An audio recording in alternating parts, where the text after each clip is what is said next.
What we've done, we've revised a few things. Obviously, MOT work, she was in need of quite a lot of work.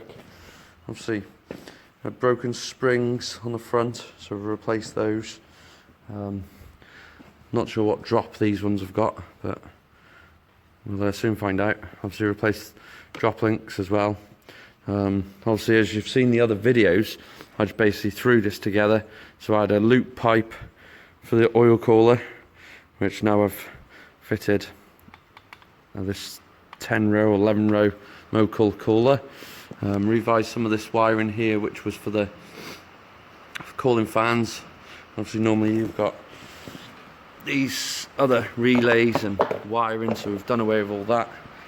Also had a big leak, so it was absolutely saturated, it was, but it was actually leaking out of the oil cooler housing where it meets to the block, so we've done that.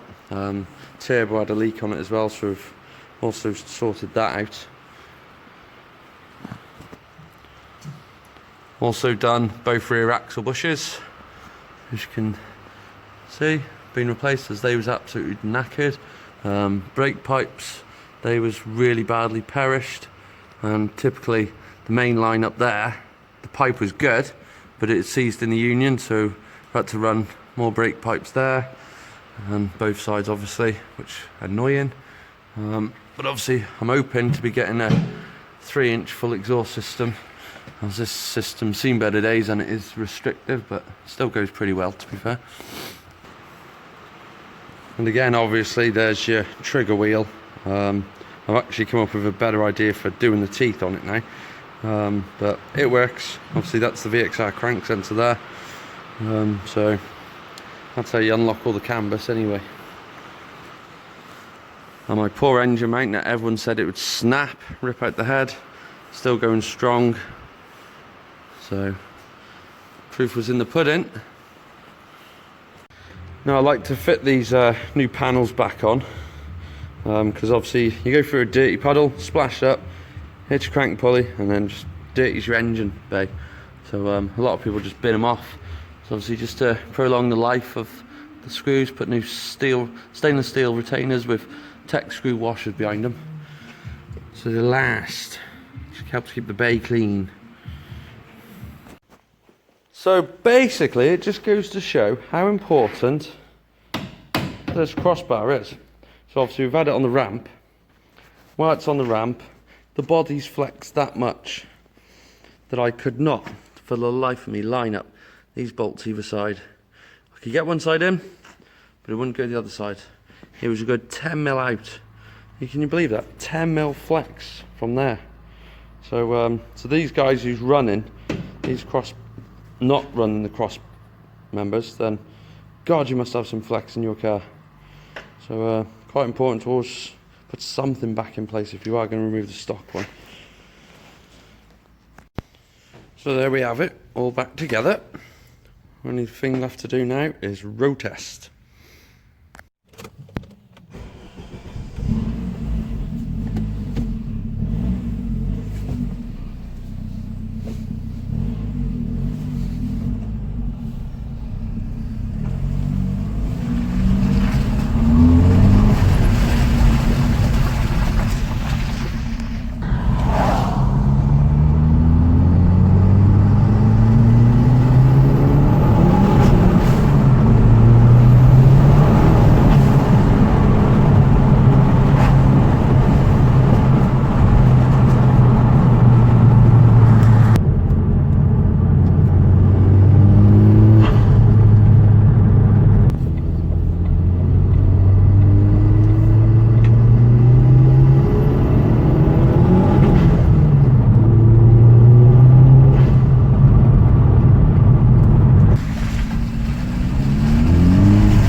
So road tests didn't go too bad. For some reason, there's still a knock there. So whether it's the gland seal on the shock, I'll have to investigate that. But one thing she does need, as you can all agree probably, she's filthy. She's a good damn wash. But also, can you spot what's no fiddly on the bumper? Yes, I put some of those diffuser fins on. I think it looks alright, to be fair. Just wish it wasn't black. I hate black cars. People say white cars are terrible to keep clean. That has been cleaned in months and it just looks clean.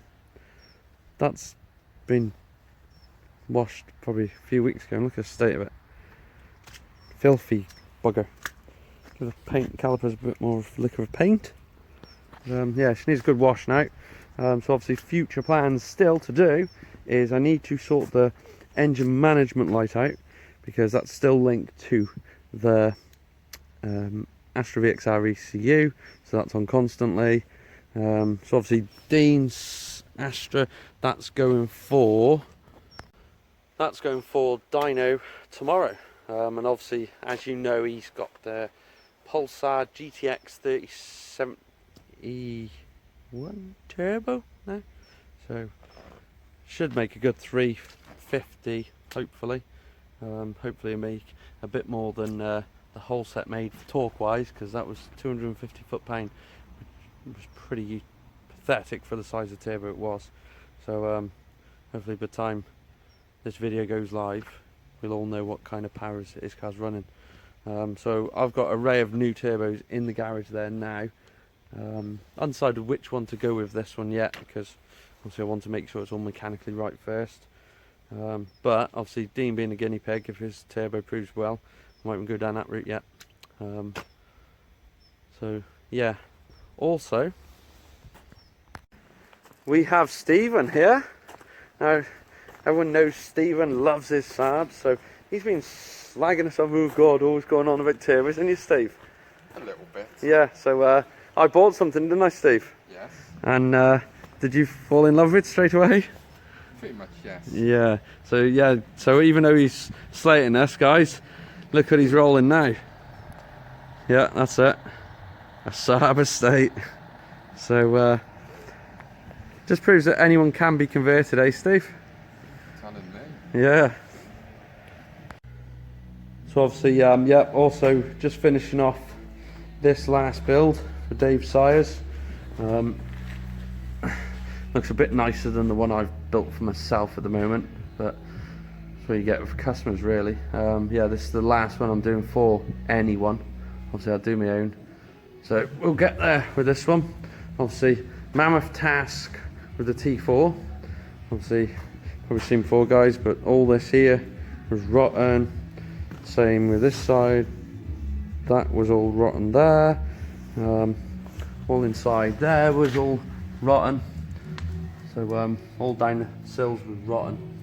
New cam belt kit. All this here, all this was rotten off as well, so we put new on that as well. Again, all behind here, all that was rotten. Wing was rotten, so that's all been repaired. And obviously you can see where I've put this panel in. Obviously not the best finish, but you're not going to see it because obviously all down through the batch tray there was rotten. So I've done that again, and obviously you can see the extent we're going to because the door's off, the inner arch is off. It's just, yeah, never ending. So always plenty to do. On that note, I'm going to say goodbye and hopefully see you in another episode. Bye, Stephen.